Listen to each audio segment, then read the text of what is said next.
I stand frozen in my graduation gown, staring at the suitcase by my father's feet. The blue polyester of my robe suddenly feels like it's choking me, the tassel from my cap tickling my cheek like an unwanted touch. Dad's hands are trembling as he zips up his jacket, and I just know, that whatever comes out of his mouth next is going to shatter everything. I'm Peyton, and this is the moment my family started to die. I can't do this anymore, sweetheart. His voice cracks on the endearment. Your mother and I, we've tried. God knows we've tried. The house behind him is dark, even though it's only 7 in the evening. Mom should be here. She should have been at my graduation too, but she claimed the business needed her. Now I wonder if that was ever true. Where's Tommy? I managed to ask, thinking of my little brother who's probably hiding somewhere inside, confused and scared. Upstairs with his iPad. Dad swallows hard. I already said goodbye to him. The rage hits me like a physical blow. You told him before me. On my graduation day. I didn't plan this, Peyton. I swear. But I saw her with him again today and... him. The word tastes bitter on my tongue. Dad's face twists. Eric Dawson. The new business consultant your mother hired. Though I suspect consulting isn't all they've been doing. My diploma falls from my numb fingers, the leather holder clattering against the porch steps. Inside, I hear footsteps, and then my mother's voice rings out, sharp and defensive. Michael. What are you doing? She appears in the doorway, and I notice things I've been blind to for months. The expensive new highlights in her hair. The designer blouse that's just a bit too young for her. The guilty flutter of her hands as she sees Dad's suitcase. Linda. Dad's voice is dead. I was just leaving. Congratulations on destroying our family. Don't you dare put this all on me. Mom steps forward, her heels clicking on the porch boards. You checked out of this marriage years ago. I worked 60-hour weeks to keep River Clean Solutions afloat. And I was alone. Always alone. I back away from both of them, my graduation gown swishing against the steps. Through the front window, I catch a glimpse of movement, Tommy's small face peering down from upstairs, his iPad forgotten. Stop it, I whisper, then louder, stop it. They both turn to me, as if just remembering I exist. Mom's face softens. Honey, I'm sorry. This isn't how we wanted. Dad's laugh is ugly. There is no we anymore, Linda. Just you and Eric, right? Planning your future while I was killing myself to save our company. A car pulls into our driveway, headlights sweeping across us like a spotlight. My stomach drops as I recognize the sleek BMW. Eric Dawson steps out, his expensive suit and perfectly styled gray hair making him look like some corporate vampire. Everything okay here? His voice is smooth, concerned, and completely fake.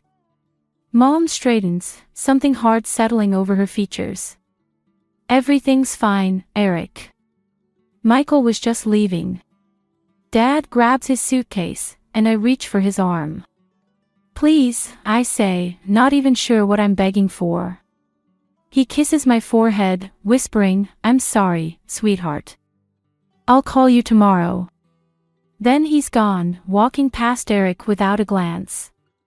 Eric moves to stand beside my mother, his hands settling on her lower back in a gesture that's far too familiar. I look at them, my mother and this stranger who somehow replaced my father, and something cold and sharp takes root in my chest. Tommy appears in the doorway, his small hand clutching the frame, and I make a decision. They want to play happy families. Fine. But I'm going to burn their little fantasy to the ground. I just need to figure out how. 3 days after Dad left, Eric moved into our house. He brought designer luggage and expensive suits that now hang where Dad's work clothes used to be. I watch him settle in like some invasive species, spreading his influence room by room while Tommy huddles in corners, clutching his iPad like a shield. "We're having a family dinner tonight," Mom announces at breakfast, her voice bright and brittle. "Eric wants to discuss some exciting changes at the company." I stab my fork into my eggs. "Really?" "Because last time I checked, River Clean Solutions was doing fine without changes." "The business world doesn't stand still, Peyton." Eric's voice oozes from the doorway. He's already dressed for the office, his silver Rolex catching the morning light. "Your father's management style was traditional. We need to modernize." Tommy shrinks in his chair as Eric ruffles his hair in passing. I notice how my brother wipes his head afterward, a quick, furtive motion. "Speaking of modernizing," Mom says, not meeting my eyes, "Eric thinks it might be best if you postponed college for a year. Help out at the company, learn the business from the ground up." The fork clatters from my hand. "What?" "It's a smart move," Eric adds, pouring himself coffee into Dad's favorite mug. "College isn't going anywhere, and this way you'll have real-world experience. Dad already promised me." "Your father isn't here anymore," Mom snaps, then softens her tone. "Honey, things are different now. We need to adapt." I push away from the table, my chair scraping against the floor. "I need to check on Grandma Margaret." "Actually," Eric interjects, "Linda and I were thinking of selling the old house. Your grandmother would be more comfortable in assisted living." The room goes silent. Even Mom looks shocked. "We haven't discussed that yet, Eric. It's worth considering. The property values in that neighborhood are excellent." I grab Tommy's hand. "Come on, buddy. I'll walk you to school." Outside, Tommy's small fingers squeeze mine. "I don't like him," he whispers, as if Eric might hear through walls.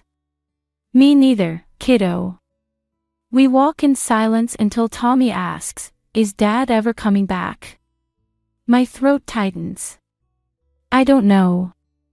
But I'm not going anywhere, okay?" At Grandma Margaret's house, I find her in her study, surrounded by old business files. She looks up, her eyes sharp despite her age. "I wondered when you'd come. Eric wants to sell your house." She snorts. "Of course he does. Just like he wants to sell the Richardson contract and outsource our cleaning staff." "What?"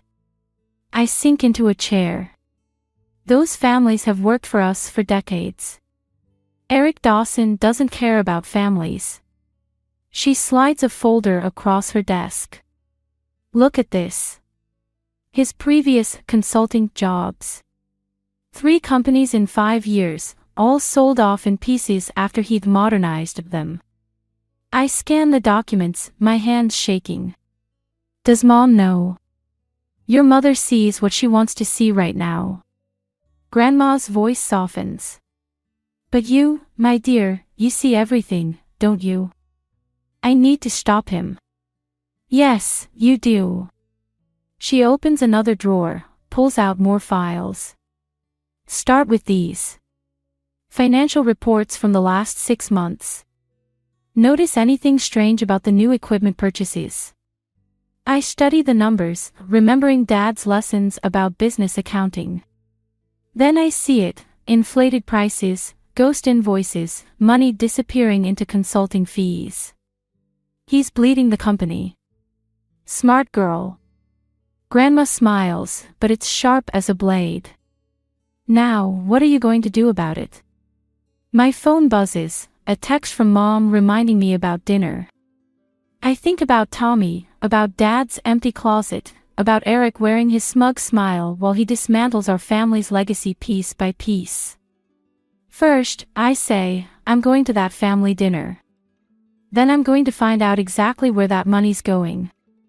Grandma nods, satisfied. "Be careful, Peyton. Men like Eric don't like being challenged. Good. I tuck the files into my bag. Because I don't like men who steal from my family. As I leave, I notice a photo on Grandma's desk, Mom and Dad on their wedding day, young and happy, with baby me between them. The glass is cracked, splitting the image right down the middle. Some breaks, I'm learning, aren't accidents at all. The family dinner turns into a corporate ambush. Eric stands at the head of our dining table, Dad's spot, tapping his wine glass with a fork. Behind him, a projection screen shows River Clean Solutions logo, twisted into something sleek and soulless. The future, he announces, is automation. I grip my water glass so hard my knuckles whiten. Tommy sits beside me, pushing peas around his plate, while Mom beams at Eric like he's delivering gospel. By outsourcing our cleaning crews and implementing automated systems, we'll increase profit margins by 40%. Eric clicks through slides showing charts and graphs. The Richardson contract alone is costing us. Those are people, I cut in. Not cost margins. The Richardsons have worked with us since before I was born. Eric's smile doesn't reach his eyes. Business isn't about sentiment, Peyton. It's about survival. Funny, we survived just fine before you showed up. Peyton. Mom's voice cracks like a whip. That's enough. I push back from the table. I need some air.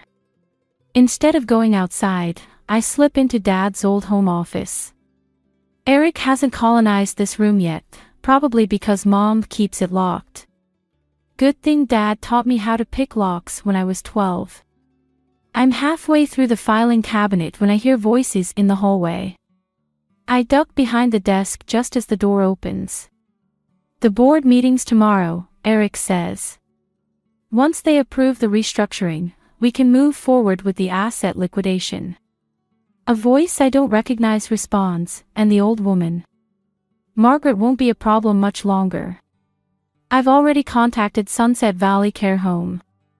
Linda agrees her mother-in-law needs specialized attention. What about the girl? Peyton. Eric laughs. She's a child playing at business. By the time she figures anything out, it'll be too late. My phone buzzes in my pocket. I hold my breath, but they're already moving away, their footsteps fading. When I check my phone, it's a text from Dad, call me. Important. I wait until I hear Eric and Mom laughing in the living room before sneaking out. In the garden, crickets mask my whispered conversation. The Richardson contract, Dad says when I explain what I heard. That's where he'll start. Check the new supplier agreements. Eric's probably setting up shell companies to funnel money through inflated service contracts. Already found them. But Dad, he's planning something with Grandma Margaret. I know. She called me earlier. Listen, Peyton, there's something else. The company bylaws. The porch light flicks on. I spin to see Eric watching me through the window. I have to go, I whisper. Be careful, sweetheart. Men like Eric don't like being challenged. I know. Back inside, Eric corners me in the kitchen. Lovely night for a garden chat. Just getting some fresh air. You know, Peyton, I've been thinking about your college plans. He leans against the counter, blocking my exit. There's an excellent business program at State. Close to home. We could even set you up with an internship at one of my associates' firms. The threat is clear, take the offer and get out of the way, or else. Thanks, I say, matching his fake smile. But I think I'll learn more staying right here. His expression hardens for a split second before smoothing over. Your mother worries about you, you know. All this resistance to change, it's not healthy.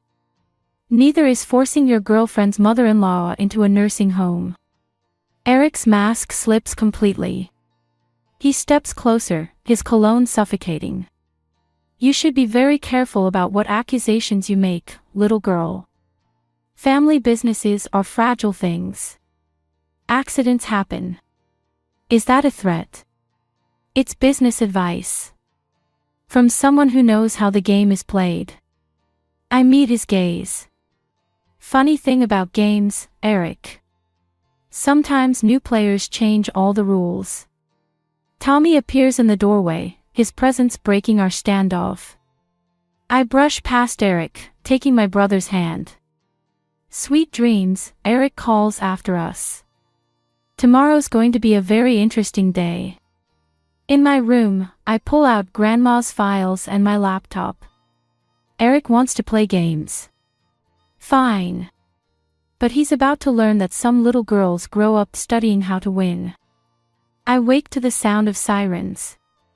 Red and blue lights strobe through my window, and my first thought is of Tommy. I'm halfway to his room when I hear Mom screaming from downstairs. Grandma Margaret's house is on fire. The next hours blur into a nightmare of smoke and questions. I stand on her front lawn, watching firefighters battle the blaze while Eric comforts Mom nearby. His arm around her shoulders makes my skin crawl. It appears to have started in the study, the fire chief tells us. Electrical fault, probably. The study. My voice sounds strange, even to me. Where all the business records were kept. Eric's head turns sharply. The fire chief continues, fortunately, your grandmother wasn't home.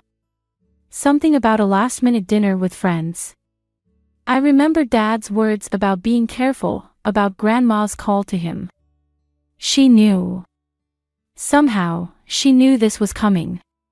Such a tragedy, Eric says, his voice dripping concern. Thank God Margaret wasn't here. Linda, darling, perhaps now's the time to discuss that care facility. No. The word comes out like a whip crack. Mom pulls away from Eric. Peyton, please. This is hardly the time. Your boyfriend just lost all of Grandma's business records in a convenient electrical fire, and you want to ship her off to a nursing home. I step closer, my voice dropping. Are you really this blind, Mom? Eric moves between us. You're upset, Peyton. We all are. But throwing around accusations. Where were you tonight, Eric? When the fire started. His smile turns razor sharp. Careful, little girl. Grief makes people say foolish things.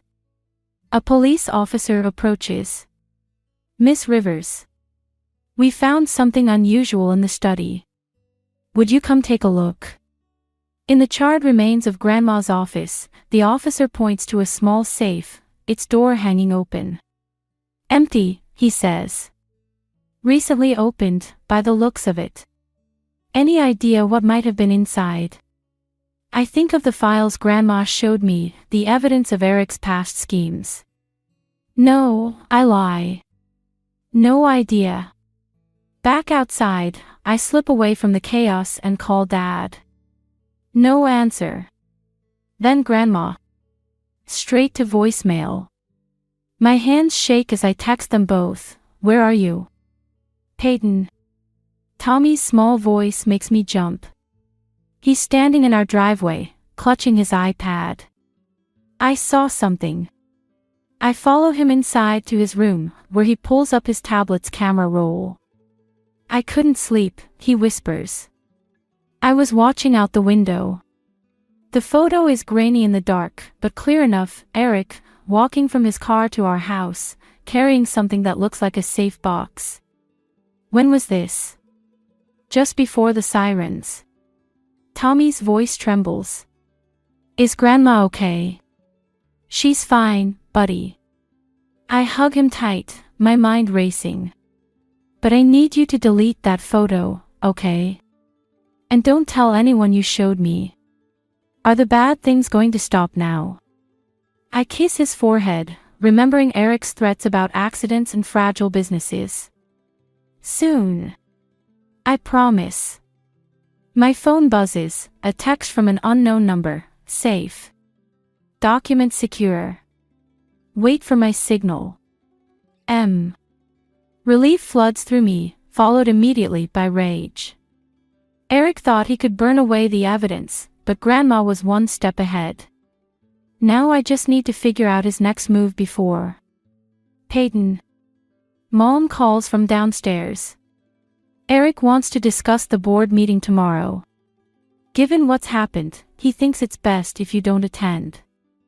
I look at Tommy's photo one more time before he deletes it. Coming, Mom. Let Eric think he's won. Let him believe his little fire destroyed everything. But he's about to learn what happens when you try to burn down a Rivers woman's legacy. We don't just rise from the ashes. We bring the whole damn house down with us. The coordinates arrive at dawn, latitude and longitude sent from Grandma's burner phone. I find her in an old diner 50 miles outside town, looking perfectly composed despite being officially missing for 24 hours. You're late, she says, stirring her coffee. The board meeting starts in 2 hours. You could have warned me about the fire. She slides a thick manila envelope across the table. Would you have let me do what needed to be done? Inside are documents, bank statements, and photographs, Eric with various women, all looking remarkably like Mom, all connected to businesses he'd destroyed. But it's the last document that makes my hands shake, ownership papers for River Clean Solutions, dated 3 months ago, with my name on them. Why? Because I saw this coming. Grandma's eyes are steel. Your mother was already lost to his manipulation. Your father was too honest to fight dirty. But you, my dear, you have both my cunning and your father's moral compass. Eric thinks he destroyed everything in the fire. Eric thinks a lot of things. She pulls out one final document. Like how he's going to vote me out at today's board meeting, using shares he doesn't actually own. My phone buzzes, Mom asking where I am. Then another text, Dad, saying he's back in town. What's the play? I ask Grandma. Go to the meeting. Let Eric make his move. Then. She smiles, and I see where I get my capacity for revenge. Show him what happens when he underestimates a Rivers woman. At home, Eric's already in his board meeting suit, practicing his presentation. Mom fusses with his tie while Tommy watches cartoons, deliberately not looking at them. Where were you? Mom demands when I walk in. Visiting Dad. Eric's hands pause on his laptop. Michael's back in town. Just passing through. I head upstairs to change, but Eric follows. The board meeting is private, he says. Family only. Funny you should mention family. I turn to face him. How's Jessica Carter doing? Or Sarah Mills? Or any of the other women whose companies you destroyed? His facade cracks, just for a moment. Careful, little girl. You're playing with fire. You'd know all about that, wouldn't you? The doorbell rings. Through the window, I see Dad's car in the driveway. Eric's face darkens. Whatever you think you're doing, he says, remember, accidents don't just happen to buildings. I step closer, dropping my voice. Threaten my family again, and you'll learn exactly how much of my grandmother's blood runs in my veins. Downstairs, Mom's voice rises in shock. Michael. What are you doing here?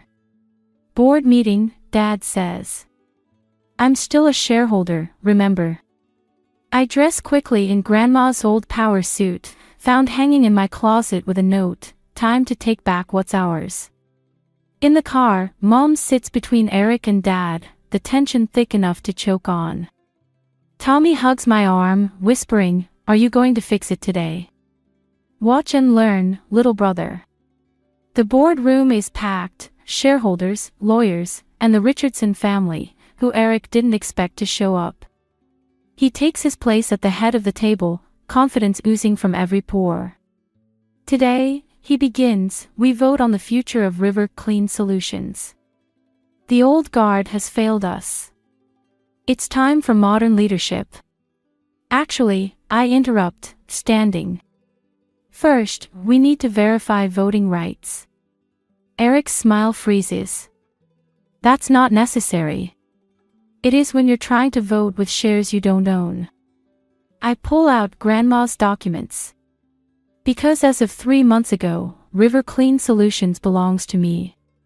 The room erupts. Mom gasps. Dad sits back, a small smile playing at his lips. And Eric looks like a man watching his castle crumble. This is ridiculous, he sputters. Linda, tell them. Tell them what? Grandma's voice cuts through the chaos as she walks in. How you plan to strip this company bare? Or should we discuss last night's fire first? Eric lunges for the documents. I step back, watching his desperation turn to fury. Sometimes revenge isn't about destroying someone. Sometimes it's about letting them destroy themselves. Eric's laughter cuts through the boardroom chaos. You really think you've won something here, don't you? He pulls out his phone, tapping quickly. Check your email, everyone. Now. The room fills with notification chimes. I open the message and feel my stomach drop. Security camera footage from Dad's office, the night before he left. Mom's there, crying, while Dad shouts. But the audio's been edited, spliced together to make it sound like Dad's threatening her, demanding she sign over company assets. Domestic abuse allegations are messy things, Eric says smoothly. Especially when the abuser's daughter suddenly gains control of the family business. Makes you wonder about coercion, doesn't it? Dad stands. That's not what happened. The footage speaks for itself. Eric turns to Mom. Linda, darling, you don't have to be afraid anymore. Mom's face is ash white. Michael never, he wouldn't. Tell them, I demand. Tell them he's lying. But Mom just sits there, tears streaming down her face, and I realize Eric's been planning this moment for months. He's poisoned her mind so completely that maybe she actually believes it now. I move to suspend all ownership transfers pending investigation, Eric announces. All in favor. Hands rise across the table. The Richardson family looks at Dad with disgust. Grandma starts to speak, but Eric cuts her off. Margaret, given your apparent involvement in this coerced transfer, you might want to consult a lawyer before saying anything else. The ownership documents in my hands suddenly feel worthless. Eric's turned my triumph into evidence of conspiracy. Worse, he's destroying Dad's reputation, and using Mom's genuine pain and confusion as his weapon. You're going to prison for that fire, I say, but my voice shakes. What fire? Eric's smile is serpentine. The one that conveniently destroyed any evidence of your grandmother's illegal ownership transfer. The one that started in her study, where she kept the security footage backup drives. Interesting timing. The board members murmur. I watch our allies turning against us in real time. Linda, Dad tries again. You know me. 20 years of marriage. 20 years of controlling everything, Eric interrupts. The business, the money, your wife's every move. But that's over now. Mom stands abruptly.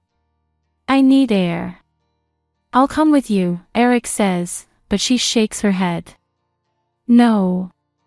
I need to be alone. She hurries out. I move to follow, but Eric blocks my path. The board needs to vote on freezing your assets. You're not going anywhere. This isn't over, I hiss. Oh, but it is.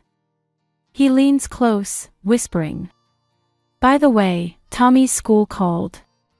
Seems he never arrived this morning. Probably just lost track of time, playing in the park. Kids do that sometimes, don't they? Wander off. My blood turns to ice. What did you do? Me? Nothing. But children are so vulnerable these days. Streets aren't safe like they used to be. Dad grabs my arm. Peyton. What's wrong? I pull out my phone, calling Tommy's school. No answer. Try his phone. Straight to voicemail. Tick-tock, Eric murmurs. Better choose quickly, stay here and fight for your company, or... I run. Behind me, I hear Eric telling the board, poor girl. Unstable, just like her father. Must run in the family. Outside, Mom's car is gone. Tommy's nowhere in sight. And I realize Eric's beaten me at my own game. He's not just taking the company, he's destroying everything I love. My phone buzzes, a photo message from an unknown number. Tommy's iPad lying broken in the park. Sometimes revenge isn't about destroying someone. Sometimes it's about making them destroy themselves. And Eric's just turned my own strategy against me. I find Tommy exactly where Mom used to take us after bad days, the old playground behind River Clean Solutions. He's sitting on a swing, iPad clutched to his chest, while Mom paces nearby, phone in hand. He said you'd come here, Mom says without turning. That you'd choose Tommy over the company. Like you chose Eric over us. She flinches. I didn't. I thought I was protecting us. Eric showed me proof that your father was embezzling. Fake proof. Just like that doctored security footage. I move toward Tommy, but Mom steps between us. Don't. Her voice breaks. Eric says if you take Tommy, he'll press charges against Dad. My phone buzzes, a text from Grandma, check your email. Now. The attachment is a video. Eric in his office, arguing with someone off-screen about shell companies, money transfers, and Linda Rivers' useful naivety. The timestamp is from this morning. Mom, watch this. More accusations. More attempts to poison me against. Against what? The man who burned down Grandma's house. Who threatened your 7-year-old son. Tommy's small voice cuts through our argument. He said he'd hurt Dad if Mom didn't help him. Mom goes still. What? I heard him on the phone. He said Mom was almost ready, but if she wasn't, he knew people who could make accidents happen. A car door slams in the parking lot. Eric strides toward us, his confidence cracking when he sees us all together. Linda, darling, what are you doing? The board's waiting. Watch the video, Mom. I hold out my phone. Watch it now. Eric lunges for the phone, but I'm faster. Mom catches a glimpse of the screen, Eric's own words damning him, before he knocks it away. It's fake, he snarls. Like everything else they've tried. The original's already with the police, I cut in. Along with proof of the shell companies you used to siphon money. Did you really think Grandma wouldn't have backup copies of everything? Linda. Eric's voice turns gentle. They're manipulating you. Remember what the therapist said about Michael's control tactics. The therapist you chose, Mom whispers. The one you insisted I see alone. His mask slips. Everything I did was for us. No. Mom's voice hardens. Everything you did was for you. Just like with the others. Sarah Mills. Jessica Carter. Eric's hand shoots out, grabbing Mom's arm. Don't be stupid. The crack of Mom's slap echoes across the playground. Eric staggers back, then straightens, all pretense gone. Fine. You want the truth. Your precious family business was dying long before I arrived. I just accelerated the inevitable. And now? He laughs. Now the board thinks your husband's abusive, your daughter's unstable, and your mother-in-law's senile. Who do you think they'll believe? Police sirens wail in the distance. Eric's smile falters. They'll believe the evidence, Dad's voice rings out. He steps from behind the playground equipment, phone recording everything. The real security footage. The financial records. Your confession just now. Eric runs. He makes it 3 steps before Officer Richardson, son of the family Eric tried to fire, tackles him to the ground. You recorded everything. Mom asks Dad. Peyton's idea. She said Eric would crack if he thought he'd won. Mom turns to me, tears streaming. I'm so sorry. I should have seen. Later, I say, because Tommy's running toward us and some wounds need time before they can heal. We watch the police lead Eric away, his threats and protests fading into the evening air. Mom's still shaking, Dad's keeping his distance, and nothing's really fixed yet. But Tommy's safe. The company's secure. And as I hold my little brother close, I realize revenge isn't always about destroying someone. Sometimes it's about protecting what matters most, even if it means breaking everything else to do it. Let's go home, I say, and for the first time in months, I actually believe we can.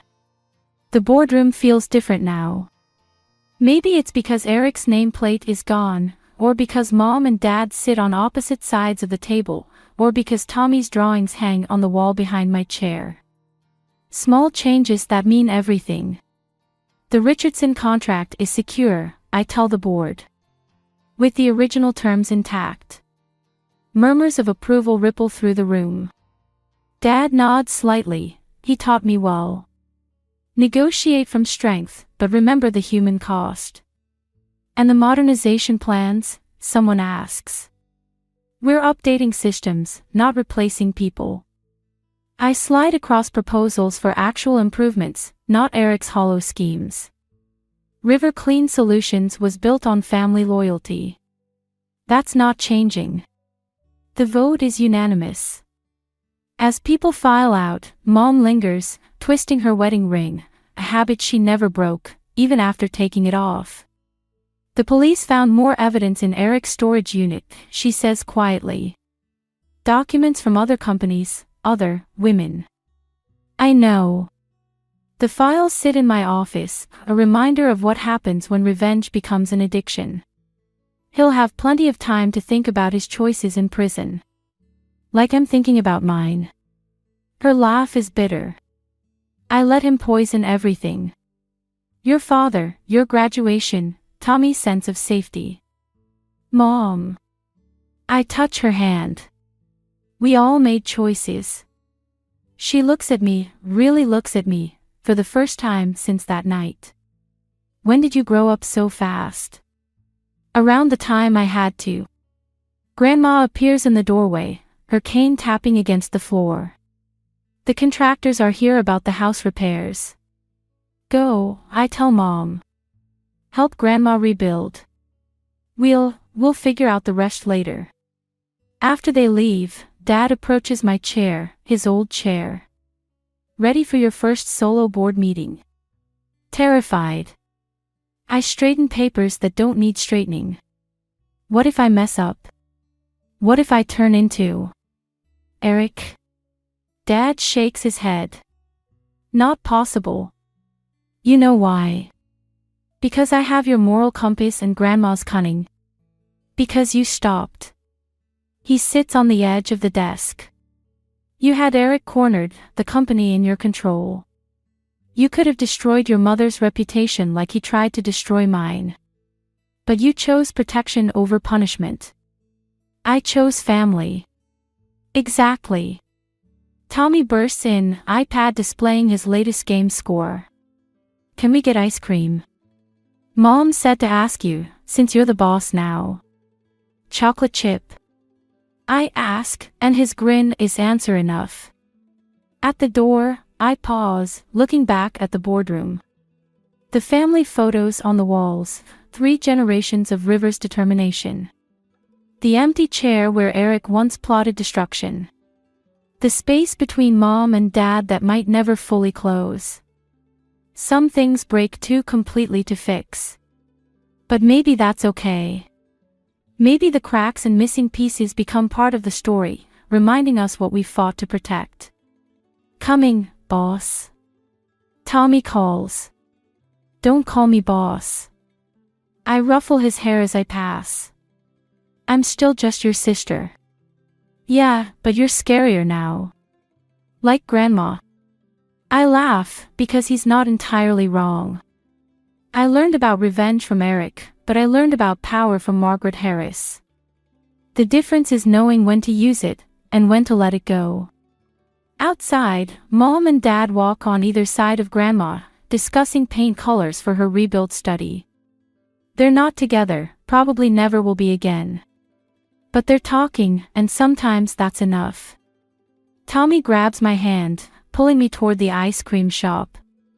Behind us, River Clean Solutions stands solid and unchanged, despite everything that tried to tear it down. I squeeze my brother's hand, thinking about choices and consequences, about the fine line between justice and vengeance.